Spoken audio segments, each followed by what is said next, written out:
Hi, good morning.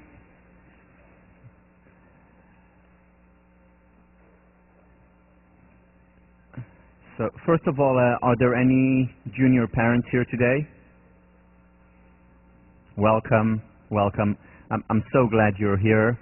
I'm even gladder you weren't here on Tuesday. Yeah. So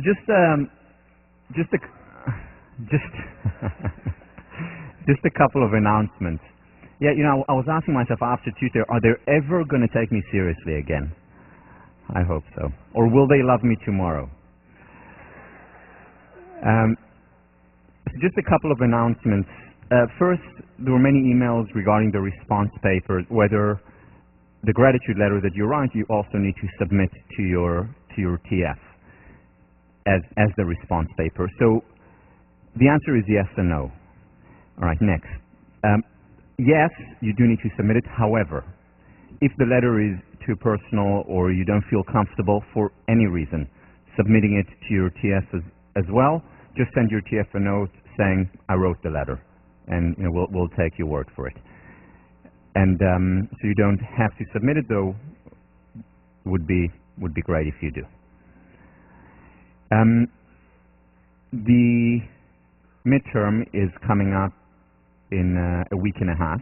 So just a couple of words about the midterm. What we've decided to do is to just have a multiple choice midterm. There'll be, I can't remember how many, 50 questions on the multiple choice, and you'll have the 75 minutes to do it. So we will allow for the 10 minutes or 15 minutes to get organized here. It's not going to be a difficult, trying to fool you or to catch you. It's going to be pretty straightforward. I've told you my philosophy about exams during the first class, those of you who remember. In the past, I didn't used to have exams because I remember that I wasn't happy taking exams as an undergrad, and do not do unto others. But then I realized that there was a value to them. Not a value in terms of differentiation, and grades and stuff, not that. The value is that a midterm or a final gets you to sit down and synthesize all the material. So if it was a take-home, you look for the answers where you are and you just get part of it. Whereas with a midterm or final, you sit down and you read everything from lesson 1 to lesson 26, and then that helps you synthesize and hence internalize the material. Because remember what I've mentioned time and again, this class is built around the spiral theory of knowledge, meaning everything that we talked about in lesson 1, in class 1, is related to class 3, is related to class 7, is related to class 24. Everything is interconnected. And it's when you sit down, when I talk about the material, I know what's going to come 3 weeks from now, and I know the connection. You still don't. But when you sit down and study for the exam, that's when you get to make the connection, and that's when you really internalize the material at a much higher level. So this is why we have it. I know it's not fun, however, I think pedagogically, it is important to sit down and have a run-through, whether it's the midterm and again for the final. Again, it won't be a difficult one, but do study for it. It will be very straightforward, fact-based. The midterm, as you can imagine, is not about showing creativity. Our goal is that you go over the material and synthesize it. If you have any questions, please email your TF and they'll be able to answer, or if not, they'll email me. Okay, so where were we last time? I actually can't remember. I think I repressed the whole lesson. But I was told that I skipped a few things so that I could get to the show at the end. And one thing that I skipped and I want to talk about, go back to, after we talked about the body feedback hypothesis. Do you remember the body feedback hypothesis? How you shake your hand, how you carry yourself, the facial feedback hypothesis, whether you smile, you frown. That communicates a certain message to other people who then reflect back to us.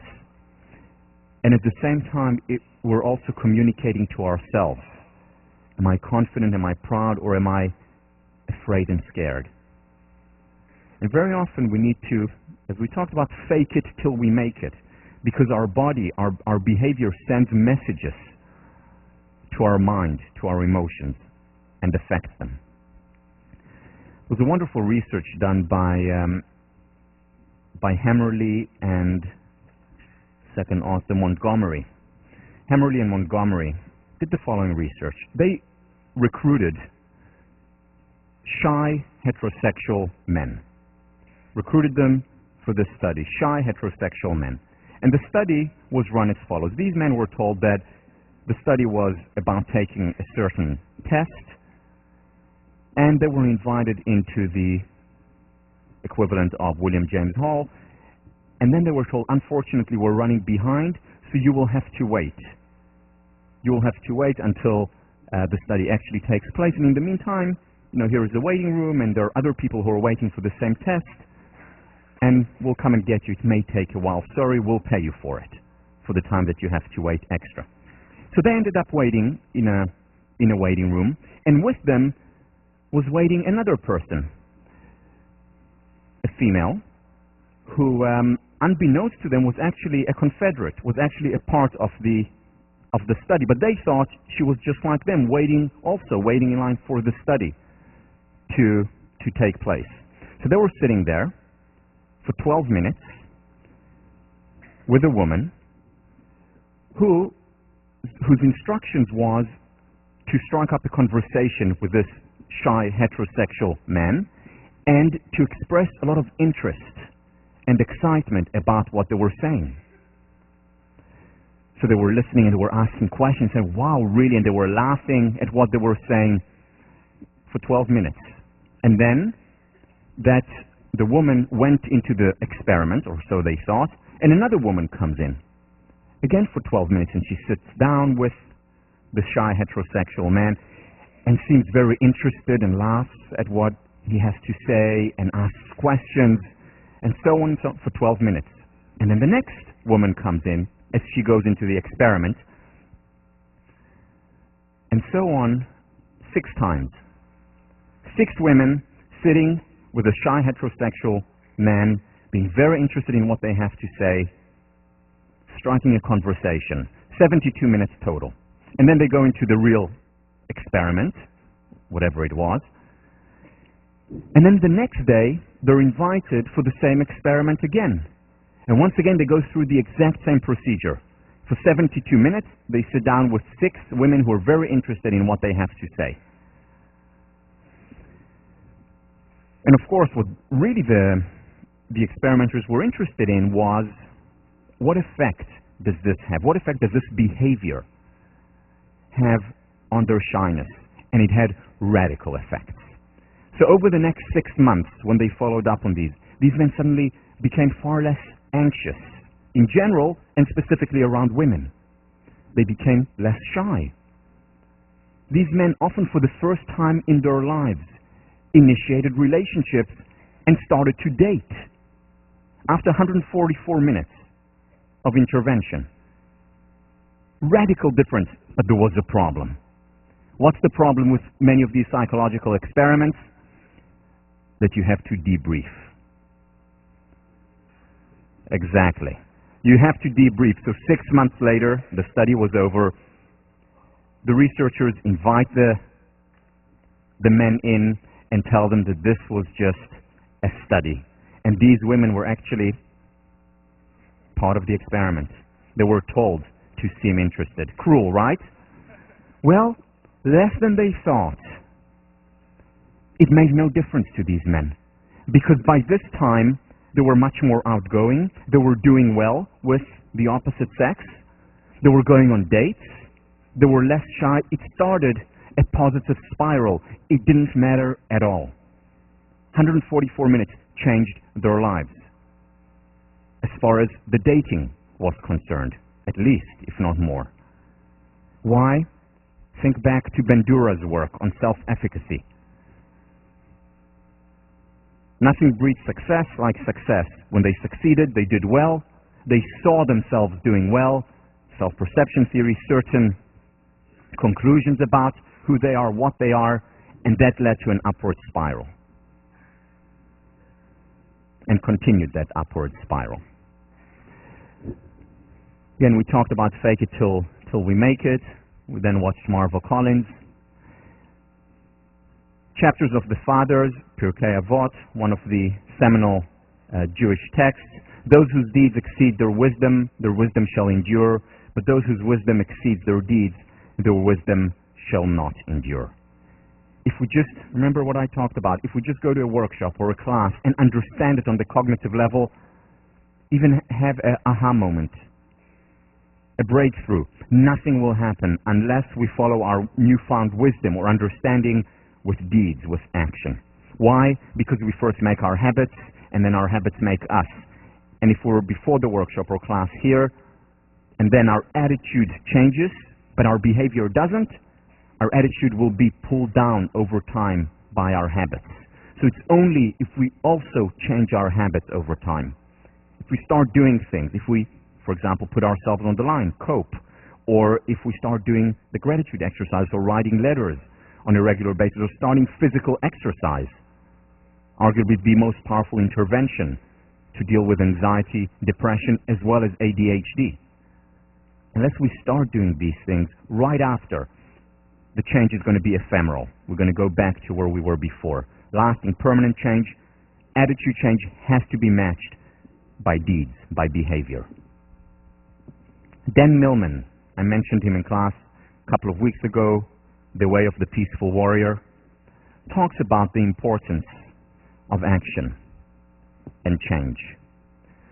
He says, quote, "To change the course of your life, choose one of two basic methods.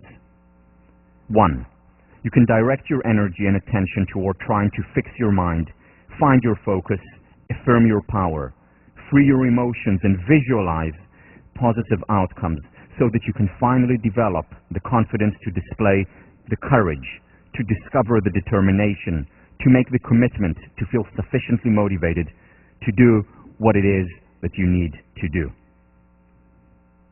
Or you can just do it." You know, sometimes easier said than done. However, very often, it's just jumping into the water. Just doing it, taking action, has the same effect as all the preparation, or even a better effect, and leads to an upward spiral.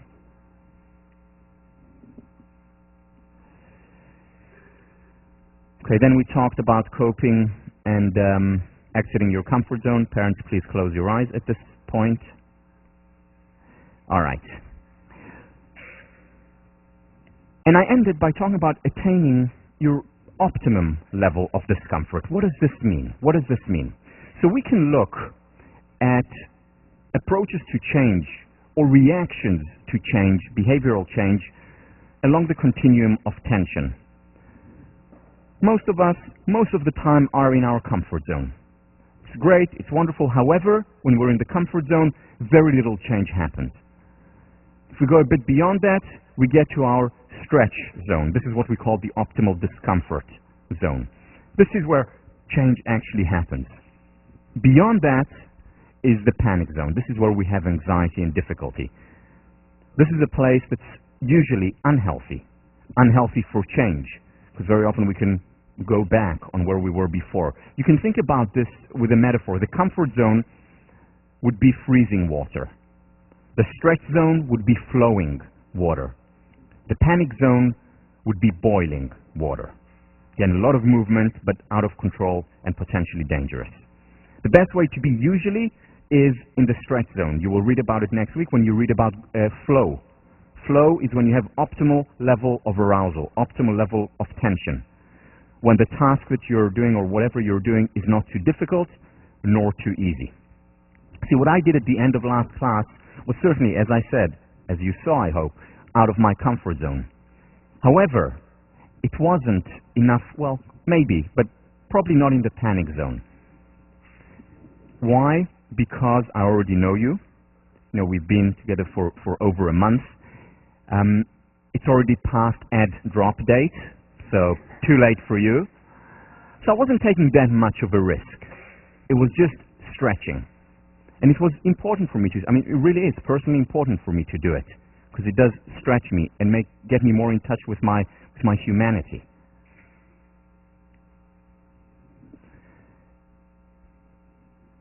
Or for example, let's say you want to start an exercise regime. You realize how important it is. You read the research. You're exposed to that research. You see it really has an important effect. And you start exercising. Well, if you haven't exercised for 5 years and you go out and start running, 8 miles a day, that's a problem. You're overstretching. You'll probably get injured. If you continue sitting in front of the TV or playing Game Boy, that's also not good for change. That's the comfort zone, perhaps, not good. Stretch would be, okay, so let me start with brisk walking for 2 miles a day and then build it up gradually. Stretch myself, but not too much. Or if you think about starting to give lectures to others, paying it forward in positive psychology or biology or whatever your topic is, and you get anxious in front of an audience, you don't start giving a lecture in Sandra's theater. You start initially with your friends, teammates. This is how I started with my squash teammates. I gave the first lecture to, and then I gave it to my family. Gradually, out of the comfort zone, a little bit of a stretch, and then build it over time. This is the healthful way of approaching change. Sometimes though, we have to go to the panic zone. Why? Because some things cannot be changed or almost impossible to change gradually. For example, addiction. If I'm addicted to drugs, it's very difficult to say, okay, well, today I'll have just a little bit less. I'll inject a little bit less today and a little bit less tomorrow. It usually has to be abrupt. And then we're in the boiling realm. Then we're in the panic zone, quite literally at times, which is why we need help. In this area, we need someone to hold us, someone to comfort us, someone to protect us, because it is such a volatile zone and potentially dangerous. But generally, if we want to change, the healthy approach to change would be along the stretch zone. It's impossible to change in theory. I've said this so many times, and yet very often, people who take the class, as you know, many of them do change. Many of them do say, well, my life is better today for having taken it. And other people say, well, I took the class and it didn't make a difference in my life. It was a fun experience at times, the pink shirt and others, but it didn't make a real lasting difference in my life. Almost all, not in all cases, but in almost all cases, it's because there wasn't behavioral change associated with the attitudinal change or with the insights or understandings or recognition. There has to be a bias for action. And that bias for action, just to name a few examples, to increase confidence, we do it by taking risks, not by talking and thinking about or standing in front of the mirror and saying to myself, I have a lot of confidence, I have self-esteem, I'm great, I'm terrific, I'm gorgeous. Not enough. How do we reduce stress in our lives? And we'll talk about this next week. By simplifying, by doing less rather than more. And we'll talk about how actually doing less at times doesn't just lead to more happiness, it also leads to more success, more creativity, as well as productivity. But we can't reduce the stress in theory. Chipping away through the gratefulness, creating more positive channels, becoming more of a benefit finder over time. It takes time, it doesn't happen overnight. The nice thing, though, is that when we're afraid, when we think it's too much for us to take certain action, we can use our internal simulator. Remember, the mind doesn't know the difference between the real thing and the imaginary thing. And if we imagine something, if we, in the CBT language, if we engage in exposure, either through the imagination or through actual action, when we engage in exposure, over time we become more confident, which is, as I told you, what I do preparing for lectures, seeing myself doing it in my mind's eye, and the mind doesn't know the difference in the real and the imagined, and over time we become more confident. It's a good start, it's not enough, but certainly goes hand in hand and a very useful technique to explore and to try. So all this is well and good, and I'm sure some of you are thinking about it, and actually some came after class last time and talked to me about it and said, okay, so we know action is important, but there's a problem. And the problem is that I don't, or many people don't, have enough discipline to engage in this action, to get out and run 3 times or 5 times a week. We're lazy. It's much more fun playing with our Nintendo than going and doing yoga for an hour, at least initially. So I don't have enough discipline for change. I just want a quick show of hands here. Be honest. Put up your hand if you believe that if you had more self-discipline, now you may have a lot of self-discipline or very little self-discipline, but if you had more self-discipline, you could potentially be happier and or more successful if you had more self-discipline. Be honest. I mean, my hand is very much up. Okay, so it's most people think that. So I have good news for you and bad news for you. I'll start with the bad because I like finishing on the positive. So the bad news is you ain't going to get any more self-discipline. What you have is what you got and what you will get. That's it. Sorry. Tough luck. Most people, overwhelming majority of people think that they need and want more self-discipline and believe that they don't have enough. And most, just about all people, cannot get any more self-discipline. Nature, that's it. So that's the bad news. The good news, it's actually not that important, neither for success nor for happiness. You can be more successful and happier with the self-discipline that you currently have. How? If you change your focus from relying on self-discipline for bringing about change to introducing rituals. Changing your focus from self-discipline to rituals. I'm going to talk about an idea now that is that he talked about in greater length in The Powerful Engagement by Jim Lohr and Tony Schwartz, an excellent book. And what they're talking about is essentially a paradigm shift. A paradigm shift where we need to stop trying to get more self-discipline because that in and of itself is not enough for success, for well-being, for change. And it's because people rely on self-discipline for change. That's the reason why most organizational as well as individual change efforts fail. So let me share with you a fun study. This was done by Roy Baumeister, one of the leading social psychologists of the 20th and beginning of the 21st century. Great researcher. Here is what he did. He brought in a group of people individually. So the person walks into the experiment and they're told, once again, you'll have to wait in this room, a waiting room, for the experiment to start. So the person sits down. There is a table right next to that person, and on the table there's a bowl, and in the bowl there are freshly baked chocolate chip cookies. Just came out of the oven. Smell the aroma engulfing them, you know, like in those cartoons going into their nose. Phenomenal smell. They're sitting there next to the chocolate chip cookies that are in a bowl. The experimenter puts it down and says, I'll come pick you up in about 10 minutes for the experiment. They walk out, and as they're walking out, they tell them, oh, and just, by the way, these chocolate chip cookies, they're for the next experiment, so if you don't mind, don't touch them.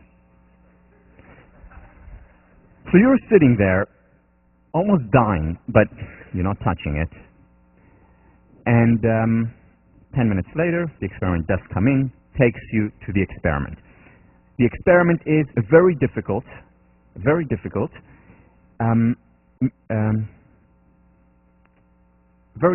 test that you need to take. A test that most people don't solve and requires a lot of perseverance and hard work. But most people, even with perseverance and hard work, do not solve it. So the outcome measure, what the researcher is interested in, is mostly how much did you persevere before giving up on that test? How much did you persevere before giving up on that test? That was the outcome measure, the dependent variable.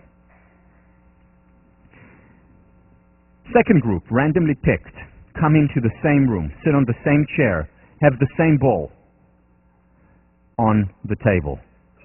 But instead of chocolate chip cookies, what they have in the bowl are red beetroots.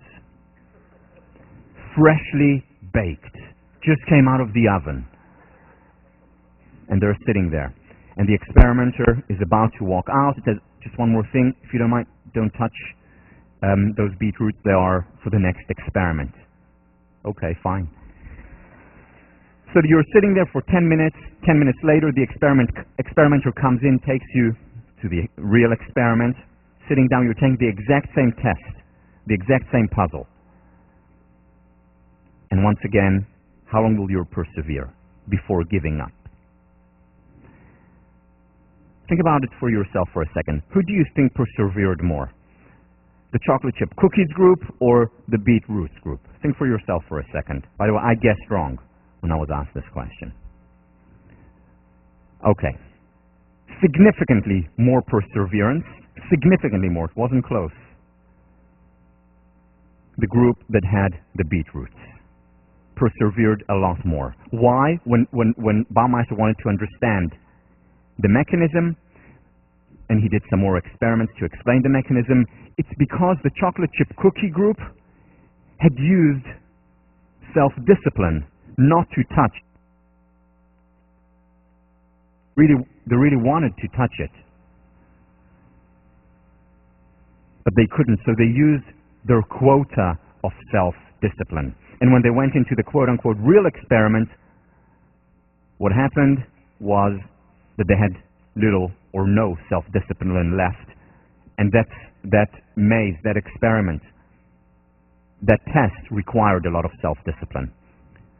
The point of this study, we all have a limited amount of self-discipline.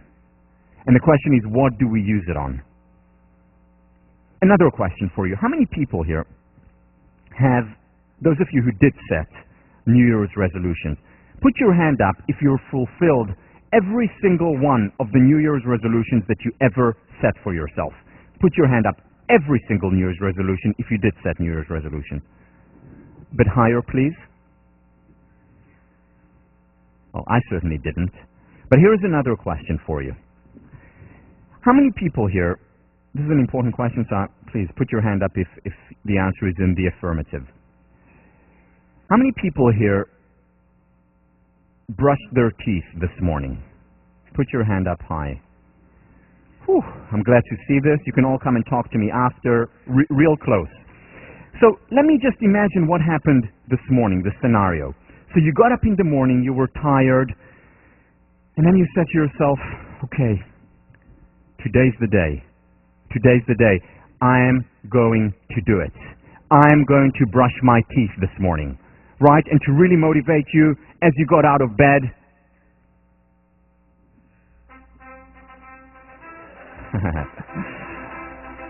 Here I come, Rena. Here I come to brush. And you brush your teeth, right? Today is the day. Because I have 15:04. I'm going to brush my teeth. Yes! No, of course not. You rolled out of bed, barely alive. You probably don't even remember that you brushed your teeth because you were asleep still. Now, why? Why did everyone, I hope everyone, brush their teeth this morning, whereas no one person out of more than 600 students fulfilled their New Year's resolutions? Why? Because New Year's resolutions rely on self-discipline. Brushing our teeth relies on a ritual. We do it every day. It's automatic. Now, there are rituals. We know brushing our teeth is important and people won't talk to us if we don't. But we also know that physical exercise is very important. And yet most people in the world, not at Harvard, but in the world, don't do physical exercise and pay a very high price for it. It always amazed me when people used to comment on my incredible self-discipline when I was a squash player. It always used to amaze me because I don't see myself as a person with self-discipline. You know that we don't have chocolate chip cookies at home. And if we do, Tommy hides them. Because if they were there, they would disappear 2 minutes later. Zero self-discipline when it comes to these things. And yet, with squash, I did have what people thought was, and what I thought for many years, self-discipline. Because I would get up in the morning and go for my run. I would then go to school, and after school, straight to the course, have a session with my coach, regular session with my coach, then play games, matches, and then, as you can see, went to the gym and worked out. Every single day. And then I went home, did my homework, and went to bed. It was a ritual. That is what athletes do. They have rituals, which is why they're able to maintain what seems from the outside such high levels of discipline. At times superhuman. It's not. It's rituals. Jim Lohr and Tony Schwartz.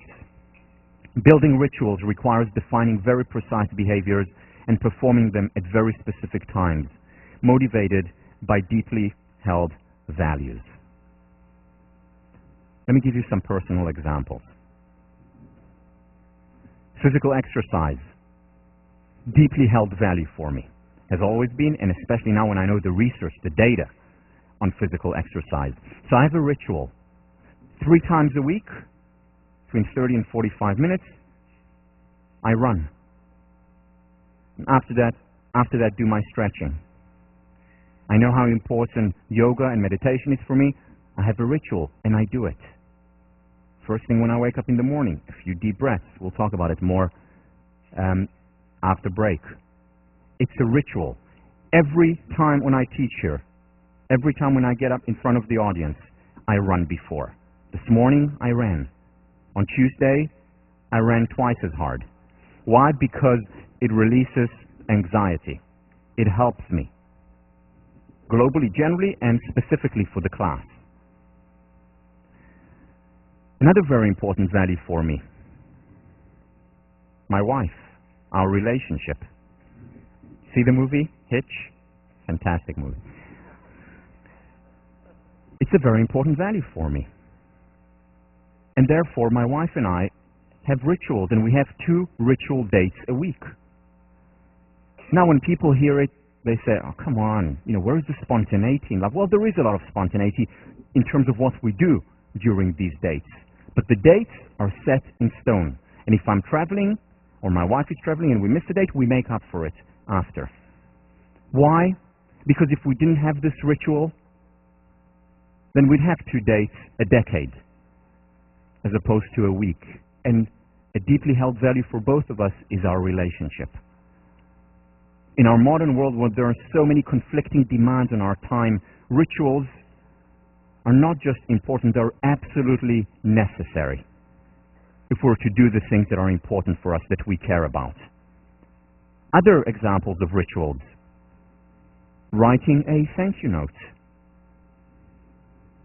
Once a week, once a month, making a gratitude visit. Once a month, or once every 2 months. Doing the gratitude exercise on a daily basis. These are rituals that we can introduce and can actually make an important difference. We also have a ritual dinners with the family as a whole. So every Shabbat dinner, Friday night dinner, we have together with the family. It's a ritual. It's a wonderful ritual. During the week, we also have days when we're together, because family is an important value to us. Now, sometimes, for example, because of travel or other reasons, rituals are broken. Then you can make up for it later. There can also be negative rituals. 3 hours of not checking email. I know it's hard, but it's an important ritual. And we'll talk about the effect of having our email on constantly. Because when we're constantly connected to technology, we're often disconnected from the important things in our lives. We'll talk about that after break. Rituals, introduce rituals. One of the fears that people have when they hear about rituals is that they say, well, that will take away from my productivity, and if not productivity, creativity. Not so. In fact, the exact opposite is the case. If you look, and this is historical research, if you look at all the great artists, whether it's writers, the Hemingways, or whether it's the Da Vinci's, they had a ritual in their life, and the ritual was, for example, from 7 to 10 a.m. in the morning, I write, no matter what. 6 to 10 at night, if I'm more of a night person, I paint. They had rituals, and it's because of these rituals that they were able to be creative, because then they could think about their subject material as opposed to a million other things. Well, maybe I should be doing something else, and there are other distractions. No, there was a ritual. That's what I did now. Almost mindless getting there, just like we brush our teeth. But when they were there was space openness to be creative. Now, the key is to give yourself time to create the ritual. You see, maintaining a ritual requires some self-discipline, but not a lot. Creating a ritual requires a lot of self-discipline. Once again, because we go back to our old habits. Let's do a quick exercise. So why don't you take your hands and just fold them. Fold your hands for a minute.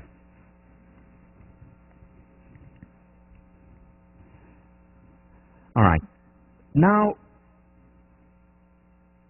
continue to folding your hands, only this time in the opposite direction, meaning this hand below and this hand above. Yeah. I see especially the men are not really getting it, but it's okay. Now, how does that feel? Not comfortable, right? Now, this is such a simple movement, folding hands, and yet we feel very uncomfortable. Something is wrong here, and we want to go back to our folding before. Much more comfortable. We first make our habits, and then our habits make us. Okay. So the key is, here we're talking about a very simple change, folding hands. How much more difficult is it when we have habits that we've cultivated for many years and are much more significant in our lives? Very difficult to change them. It takes time. William James, as I mentioned before, says it takes 21 days to change a habit. Lauren Schwartz, in their book, The Powerful Engagement, talk about 30 days to change it. And of course, it depends on what habit. So give yourself 30 days to start the gratitude. Give yourself 30 days to build a new ritual of exercising regularly. And the key is to give yourself no more than 1 or 2 rituals each 30 days. Why? Because as we mentioned earlier, it takes a lot of self-discipline to create a ritual, and we don't have much self-discipline. Which is why when we have a list of 10 changes that we want to introduce in our lives today, we end up doing none. We end up doing none. Because we're overextending our self-discipline and we break down. It takes a lot of discipline to start a ritual, but once we start it, after a month when it's habituated, when it's grooved in, when a neural pathway has begun to form, then we can move on to the next ritual and introduce it if we're ready. No more than 2, ideally 1 ritual. Next week in your response statement, you're going to choose a ritual, 2 rituals for this month that hopefully you will also introduce, because there cannot be change without behavioral change. Lauren Schwartz, incremental change is better than ambitious failure. Success feeds on itself. We see it on the individual level, we see it on the organizational level. John Carter from the business school does a lot of work on change in organizations, in the realm of leadership. What he talks about a lot is how you need small successes and then build on these successes. The Dalai Lama, there isn't anything that isn't made easier through constant familiarity and training. Through training, we can change. We can transform ourselves. One thing that happened to me, I remember when I was an undergraduate, and it happened to me my sophomore year. I played on the varsity team, didn't have a good season my sophomore year, was burnt out, got injured, and couldn't wait for the 1st of March. March 1 is the last, or March 2, sometimes the last day of the season, and I couldn't wait because after that, I could stop playing squash and focus on my studies. Then I could get a lot of work done, because with squash, we were at the courts, training physically for 2 hours, but total 3 hours a day. Weekends we were traveling mostly or had matches at home. Mornings, at least 2 mornings a week, we were lifting weights or in the gym. So it was rough. A lot of work, and I said, I can't wait to have the freedom without squash, especially given that I wasn't enjoying it that much at that point. Can't wait not to do it anymore and just to focus on my classes, catch up on all the readings and writings and stuff. March 1 came, I stopped playing completely, and instead of becoming more productive, I became far less productive. Now, I see a lot of you nodding, the athletes know what I'm talking about. Why did I become more, or rather less, productive? Procrastination, whoa, skyrocketed. Why? Because for years I've been told that I'm a person with self-discipline. And I started to believe it. Yeah, I have a lot of self-discipline. Look at me. I train so hard. I work, when I played on the circuit 6 hours a day. That's a lot of self-discipline. And suddenly, the squash season ended, and I said, all right, let's see this discipline at work. And I wasn't getting any work done. Why? Because I gave up my rituals. You see, during the season, those of you who play varsity or are very involved in music or a club know that. When you're investing a lot in a certain organization, your time has to be ritualized. So you know that you're in practice then, or you're at the Crimson at these hours, or you're having meetings at these hours, and after that you have to go back and work because you only have 2 hours to do it and you want to get an okay night's sleep. You have rituals, and you're productive and you're creative. And suddenly the rituals go away, and you say, okay, now I'm going to work more, and the exact opposite happens. Because we have a limited amount. It was only when I came to terms with the fact that I have a limited amount of self-discipline, it's only when I came to terms with the human nature should be commanded, must be obeyed, it was only then that I actually became productive again, because I created new rituals in my life after that. Rituals, very important and significant. The only way for lasting change. Let me talk about cognition now, the C. So we talked about affect, emotions, we talked about behavior, how important that is, both acute and gradual. Let's talk about cognition. We'll talk again about cognitive reconstruction, which is the gradual way of bringing about change, and then we'll talk about the faster way of bringing about change, which is the eureka experience, the aha moment. So first, cognitive reconstruction.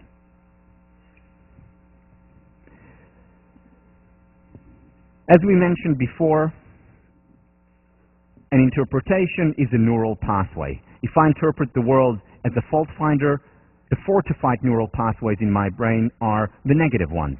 There's an experience, and I go immediately to the negative interpretation, and that gets reinforced over time. If I'm a merit finder, I will look at the exact same experiences and interpret them very differently, because I have different neural pathways in the brain. And of course, there are consequences to how we interpret our experiences. Not necessarily as things happening for the best, but as a benefit finder, I changed that. As a benefit finder, looking more at the positive with each experience. Now remember the study on the identical twins and how much genes actually matter. But they only account for 50% of the variance. So here is a story that's told in many intro to psych textbooks. And it's about twins who were raised in the same home, and their father was abusive toward them, toward their mother. He was very often drunk, very often on drugs, and really an awful, awful childhood, the worst you can imagine. And these twins grow up in that home with that father, and they go off, they leave the home, run away from home later on in life, and they reach the age of 30.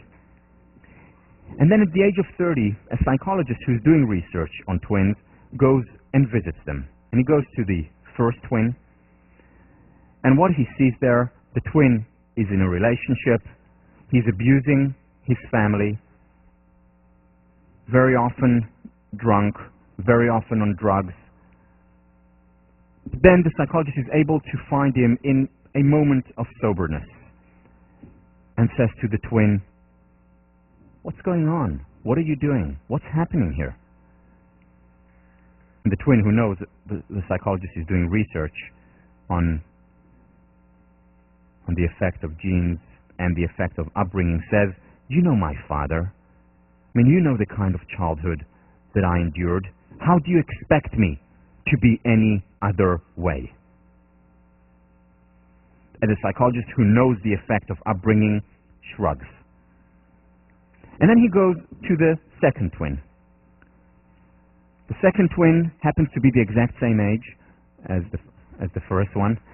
He goes to the second twin, also 30 years old, walks into the house and cannot believe his eyes. Such peace, such equanimity, such love between him and his wife and the kids. He's doing well in his career, doing well with his family. He comes back again after a while. See, maybe that was a fluke. Maybe he's putting on a show. But no, it's the real thing. Phenomenal family life, phenomenal professional life. And he goes to him and says, in disbelief, how? Now, that twin also knows that he's doing research, and he says, what do you mean how? You know my father. You know how I was raised. You know what he did to us. How do you expect me to be any other way? I know how much he hurt us.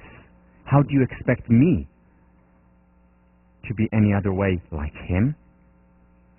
Same experiences, monozygotic twins, same genes, radically different interpretation. One continuing the hell that he endured as a child, the other creating a heaven. All because of interpretation. What do you do with it? Well, I have no choice. This is the way I was raised. This is the model. Passive victim. The other, I'm not going to be like that. I'm not going to be like my father. Active agent. So much of it is a matter of interpretation. Happiness, well-being, as we've mentioned many times before, is not so much contingent on external circumstances, not so much contingent on our status or the state of our bank account. It's contingent on our state of mind.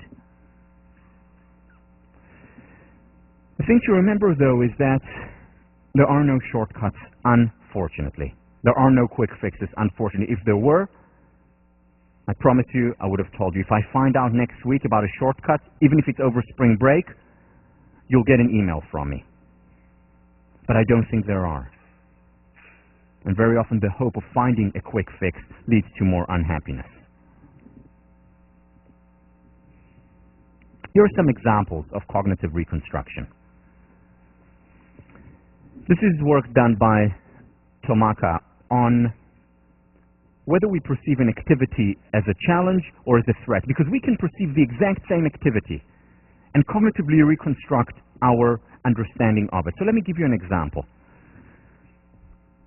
When after being thrown out of Cambridge, I applied for PhD programs. One of the programs I applied to was here, was hoping to get in. And when I got in, wanted to come back, because overall I had a very good experience here as an undergrad, with all the difficulties and hardship. I was glad, wanted to be back. And when I got in, I suddenly became a little bit concerned, because I said, I experienced a lot of anxiety as an undergrad. A lot of anxiety as an undergrad. And I said, I don't want to relive that again. Maybe I should go elsewhere. And then I turned it around and I said, okay, instead of looking at Harvard as a threat to me, to my calm, I'm going to look at it as a challenge.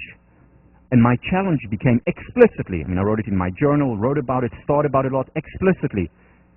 My goal over the 6 years that I got my PhD was to maintain calm, because I said to myself, if I can maintain calm at Harvard, I can maintain calm anywhere. And I worked on it. I really worked on it, and it became a challenge, and just that change helped me get so much more out of my experience here as a graduate student. Even through the hardships, the generals and the failures and the anxiety, but overall, a much better experience. Recently, I just did it, so once in a while I travel right after class. So 3 weeks ago, I traveled to Florida, and I had a very important talk there with a company that I really wanted to work with. It was my first event there, company that I cared about, and I think is doing fantastic things around the world, and I really wanted to do well. And I felt a lot of anxiety before that talk. And then I cognitively reconstructed it. I said, okay, it's anxiety-inducing, permission to be human, experience the experience, but let's look at it as a challenge. That I have this wonderful opportunity to speak to such a great company, such wonderful people. I'm going to make the best of it. Turned it from a threat into a challenge, into an opportunity. And that made a big difference in my approach to it.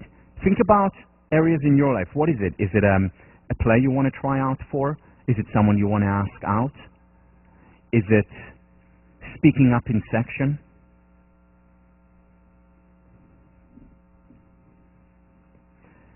This is studied. Those who took Psych 1 or Psych 15 have encountered that. The work of Schechter and Singer back in the early 60s. Today they would never be able to get this past the ethics committee, just like Milgram wouldn't have been able to get his study passed. Here is what they did. So they brought people into the experiment and injected them with epinephrine. Epinephrine arouses the body. It shots of adrenaline. But they thought it was just vitamin C. They didn't know it was epinephrine. And then they were sitting in the experiment, waiting for, again, the real experiment. They were sitting in the waiting room. And while they were sitting, they were asked to fill out a questionnaire. Now remember, they just got a shot of adrenaline, but they didn't know that they got a shot of adrenaline. So they're sitting, filling in a questionnaire, and in the first condition, the questionnaire had very provocative questions, to say the least. For example, one of these questions was, so how many men did your mom sleep with before she got married to your dad? That's one of the questions. You know, they would never be able to get away with this study today, but, you know, back in the 60s. So they were answered this. Now next to them, there is a confederate, someone whom they don't know is part of the study, and this guy is going ballistic. How dare they, you know, really getting angry, and then you get angry too. And you get even angrier than the control group who went through the exact same thing except for the fact that they didn't get the injection. So what they did was they saw their bodies as getting very aroused, and they interpreted this arousal as, oh, I must be really angry. And they really did get even angrier than they would have. I mean, they got angry in the control group as well, but less angry than those who were injected the epinephrine. Now, second condition. Also injected, had a questionnaire without any provocative questions, and next to them there was again a confederate whom they thought was also doing the experiment, and that confederate found, by happenstance, a hula hoop on the floor and started to shake it, you know, and dance, and, you know, was going crazy there and happy and laughing.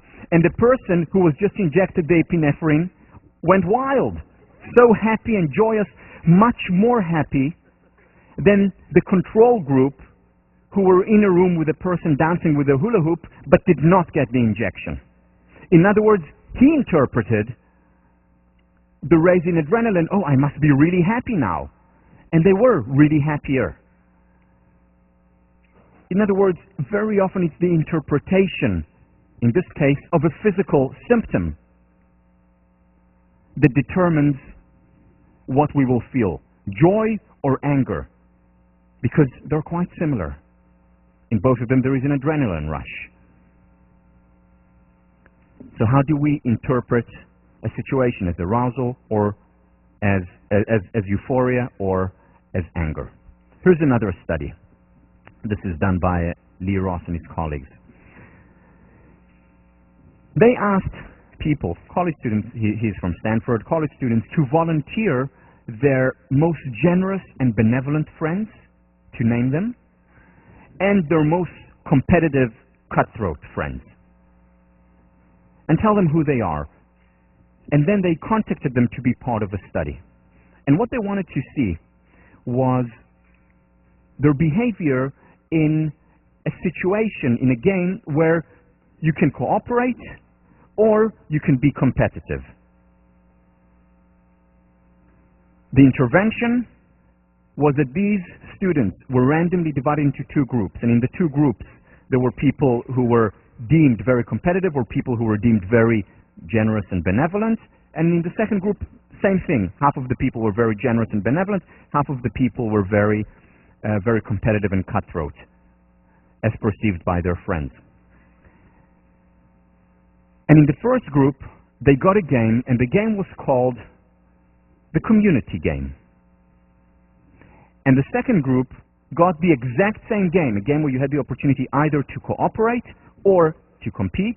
But the game, instead of a community game, even though it was the exact same game, it was called Wall Street game. And they wanted to see how many people cooperate versus how many people compete. And they wanted to see what predicts it. Well, whether the kids, whether the participants were deemed cooperative or competitive predicted nothing. Nothing. Whether or not they would compete or cooperate. What predicted everything was whether they were in the community game or in the Wall Street game. If they were in the community game, they were much more likely to cooperate. If they were in the Wall Street game, whether they were generous, benevolent, or cutthroat competitive, they were much more likely to be cutthroat competitive. In other words, how we frame a situation, community, Wall Street, can make all the difference. Threat, opportunity, maybe the exact same thing. How we frame it can make all the difference. This is a study done by on a quest. A very important question, which is, how can we raise the level of volunteerism at Harvard and beyond? And the wonderful answer that she came up with is, let's get students, as well as people in society at large, to reframe how we look at volunteering rather than as duty, something, I have to do that is hard. Why don't I look at it as a privilege? I have the privilege of helping, and it is a real privilege. Remember the study on kindness, one of the best interventions for well-being. It is a real privilege to give, to help. And when people reframe this, they are much more likely to volunteer. This has implications for child rearing. This has implications, of course, for education. It has implications for society as a whole. This is a topic that I'm going to talk about a lot. I'm going to dedicate much time to it when we discuss relationships. But just very briefly, this understanding, for me, literally transformed my relationship with my wife. It transformed and is transforming my relationship with my friends as well as students and colleagues. You see, we go into a relationship, most people think that the important thing about relationship is that we're validated. So we get pats on our back. Now, that's important in a relationship. Surely it's important to be validated in any relationship, whether it's with, student-teacher, or whether it's with friends, certainly in a romantic relationship. However, what David Schnark talks about is that primarily, if we want long-term, successful, thriving, passionate relationships, the first objective, the primary objective, is to go into the relationship to be known. To be known rather than to be validated, meaning going in there and saying, okay, so how can my partner get to know me even better? Doing it gradually, of course. On the first date, you don't want to reveal all your secrets. Doing it gradually, thinking about it, but opening up more and more. And couples who over time open up more and more are able to sustain the relationship as well as their passion over time. And again, I'm going to talk about it much more. I'm going to devote 2 classes at least to relationships. And this is going to be one of the central pillars of successful long-term relationships. Also with students, the same applies.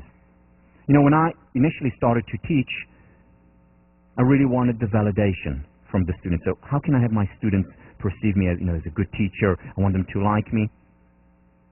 And, that's important for everyone. We all like to be liked. However, when I switched my focus, and I said, yeah, I still want to be liked, but my main focus is I want my students to know me. I want them to know the topic that I'm most passionate about in the world. That really changed a lot. It was no longer to be validated, i.e. to appear perfect, but it was to be known as a human being, of course, permission to be human. And that actually improved my teaching a great deal, and I enjoy it so much more because there's so much less pressure on us in a relationship, any relationship, when we go in with the intention of being known, of expressing rather than impressing. We can feel so much lighter. And the wonderful thing is that it also makes the relationship so much healthier. But again, much more on that because it's so important topic. We talked about this a lot. How do we perceive failure? As a stumbling block, as a catastrophe, or as an opportunity, as a growth experience? And that can make all the difference. We'll talk about it after spring break when we discuss perfectionism and the fear of failure. And finally, the study that you read by Ali Crum and Alan Langer. So just to give you a little bit of background about the study, and I will briefly mention it because hopefully you've read it already. Ali Crum was my student since her freshman year. I was her TF when I taught with Phil Stone, and then I was her thesis advisor with Alan Langer. And this was the topic of her thesis. When Alan Langer came up with the idea for the thesis, and she told Ali and me, this is what I think would be a very interesting study, I took Alan aside after the study, after the meeting, after Ali went away, and I told her, Alan, I don't think it's fair. I don't think it's fair that Ali will do her thesis on it, because the thesis is it's a very tough experiment. You'll hear about it if you haven't read about it in a minute. It will take a lot of time from her. She's not going to get any results. Now, you can write a senior thesis with getting a null result, without getting a result. That's okay. But I said, why waste her time, her senior year? And she said to me, it will work. I said to her, no, it won't. And boy, did it work. I've learned since then not to argue with Ellen Langer because she has ideas that you would never think work, but they do. Like the study we mentioned with the 1979 going back to 1959, or with the eye test being simply in a flight simulator improves your eyesight. Again, ideas that seem fantastic, but she proves them right. So the same happened here with this study. The study was that Ellie went to hotels and worked with the ladies who were cleaning the hotels. And she went to them, to two groups, and told both groups the importance of physical exercise. And she said, this is, something brought to you by your hotel, just to show you, to help you how important exercise is. And then she tested them on all these physical measures, whether it was body fat, blood sample, how much fat they had in their blood, weight, psychological measures, depression, anxiety, and so on and so on. And what she did was, to the one group, she just left them after all these tests. The second group, she said to them, and this was the intervention, the work that you're doing is actually physical exercise. And she calculated how much calories it takes, to pick up sheets, to go like this, and then to put it on the bed. How much calories it takes to actually vacuum. She estimated all those things. And then she gave them the statistics of how many calories you should expend a day doing exercise. And she said, what you're doing is working out, actually. This was the intervention. And she went back 8 weeks later. 8 weeks later, she ran the exact same tests again. And some of the results that she found, some of them are in the article, others are not. Blood pressure decreased significantly. The fat in the blood decreased significantly. Body weight after the 8 weeks, for the intervention group, not for the control group. Control group, no change over that period. Body weight decreased significantly. Their self-esteem went up. Depression levels went down. Anxiety levels went down. And energy levels went up. All as a result. Now, she asked, did you do anything differently? Are you exercising more than you did before? No difference between the control group and the intervention group. The only difference was perception. Now, they may have worked harder. We don't know. It may be just the mind over body. We don't know. But the fact is, because they reframed, they reconstructed their experience from a chore, I have to, clean 30 rooms a day, to this is exercise and it's good for me, that made all the difference, physically as well as psychologically. Here is an example of acute change. This is change that happens like a sledgehammer, and this is the eureka experience. There's a lot of talk, a lot of research, a lot of interest in this area of the eureka experience, the aha moment, the insight, so valuable, so important, and there is much misunderstanding about it. Because people think we suddenly have this insight. Not so. There's a whole process involved. And the process begins with immersion. This is when we prepare for the insight. This is when we learn.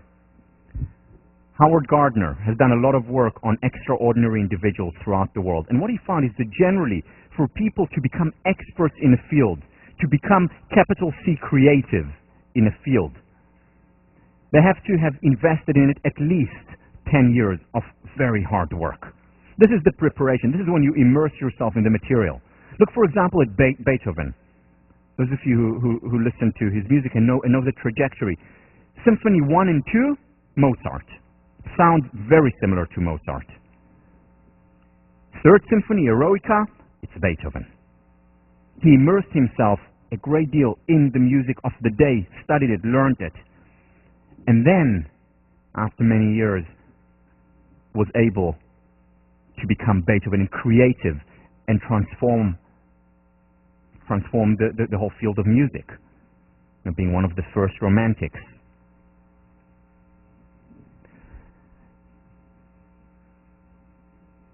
Second stage, after we prepare, and it takes, again, a lot of hard work, whether it's preparation that was done by Bill Gates when he was skipping class, or whether it's Bill Clinton, a lot of preparation before you become an expert in a field and are able to introduce capital C, creativity. Have that eureka, the insight. Second stage is incubation. And you sit with all the creative individuals. After you immerse yourself in an area, you do nothing. You just allow it to marinate. For example, it's no coincidence that we get some of our best ideas in the shower. It's no coincidence that Archimedes got his best idea in the bath. Mozart used to spend hours a day just driving around Salzburg. And then suddenly he would have the aha experience, the eureka, and he said, I could hear the symphony in a second. In a second he could hear just about everything. Okay, so that's Mozart. But you hear Shakespeare would spend hours driving around in his carriage, and then suddenly would have the insight, okay, so this is what the story is about. And then he would go on and write it. The incubation stage is so important. J.P. Morgan. I can do a year's work in 9 months, but not in 12.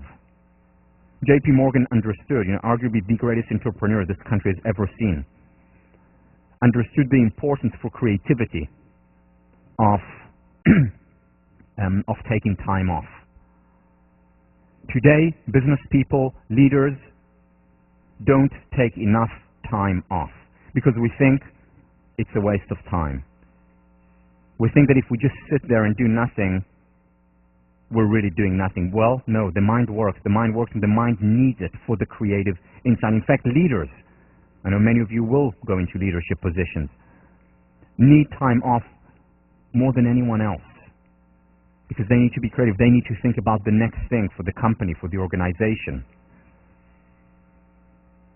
Taking time invaluable, not just for memory, also for creativity. One of the things that I do when I work as a consultant in organizations is I just take the management on a retreat with no agenda. We're just going to hang out. And very often, within as little as half hour or an hour, ideas begin to come out. Why? Because for the first time they have time. No coincidence that we often wake up with a solution to a problem we had, because the subconscious mind is making connections then. Joseph Campbell. You must have a room or a certain hour or so a day when you don't know what was in the newspapers that morning. You don't know who your friends are. You don't know what you owe anybody. You don't know what anybody owes you. This is a place where you can simply experience and bring forth what you are and what you might be. This is the place of creative incubation. At first, you may find that nothing happens there, but if you have such a sacred place and use it, something eventually will happen. And very often it's during these incubation times, during these time-ins, during those times when you have an opportunity to reflect, whether it's on a response paper or just hang out and listen to music, that's very often when the aha moment comes, the eureka experience, the 1 second I see the symphony. You know, in some way you can think about an analogy of how this happens. You can think about stage 1, or you can think about it in the context of sexual intercourse, of making love. Preparation and incubation can be the equivalent to foreplay. The eureka experience, the orgasm. Now, the important thing to understand about this process is you have to go through preparation and incubation to get to the eureka experience. In other words, you need the foreplay. Did you hear that, men? You need the foreplay to get to the next level. It's important. It's part of the creative process. It's significant. It's very significant for love. It's significant also for this process. And then afterwards, after you've come up with a eureka, that's when you evaluate and you ask yourself, is this a good idea? Does it work?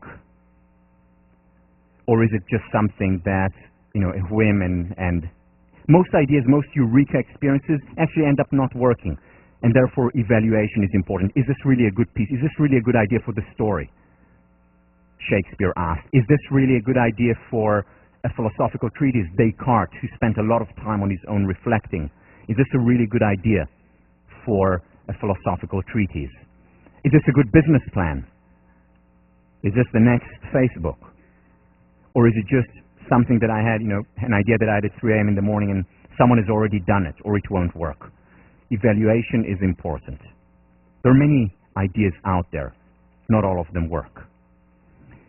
Or to go back to our analogy of making love, so you have the first stage, the foreplay, you have the orgasm, and afterwards, here is the question that you may be asking when you evaluate it.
So, do you know who they are?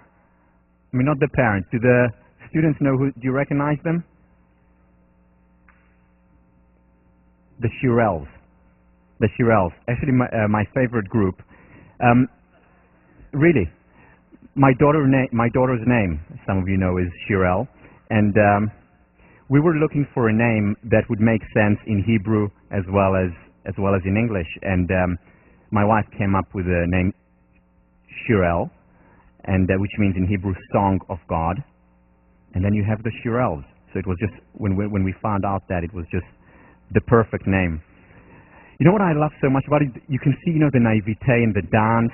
I love that era. Just love it. Just love it. Anyway, go on YouTube and do the Shirelles. You'll see other songs by them. So this is when you evaluate. We're almost done. This is when you evaluate. Is this something that will last? Is this something that is real? A really good idea, a really good relationship, for example. And after that, and this doesn't have a parallel to lovemaking, you elaborate. You elaborate on the idea. So you write out the symphony. This is when you write out the treaties. This is when you make the business plan. When I put together this course, I went through this process. So I started off by preparing. So even though I had very good preparation before, I studying for the generals twice, teaching with Professor Philip Stone, I was his TA twice, TF.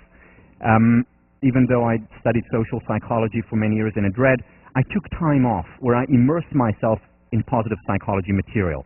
I read the Handbook of Positive Psychology, which is a very good weapon to use. If anyone comes close, you can just throw it at them. It's about this big, but very good. I read hundreds of academic journal articles. And then I took time off. And during that time off, I talked about positive psychology, but I didn't work in positive psychology. I had conversations with my wife, with Phil Stone, with my brother about this. And that's when the eurekas came. That's when the insights came. And I said, okay, so this is how the course is going to be built. This is the spiral. Then I had the idea of the PPEO, Post-Peak Experience Order, as an idea, aha moment. And afterwards, I evaluated. I evaluated myself. I evaluated by talking to other people about it to see if it works. And then I sat down and spent hours and hours and hours writing out the lectures. All my lectures are written out. Now, obviously, I don't read them. But in preparation, when I prepare for the lectures, I do read them a few times. That was the elaboration. That is the creative process, whether it's of putting together a class, of putting together a great organization, of writing a great book, or of creating a great relationship. I'll see you next week. Have a wonderful weekend.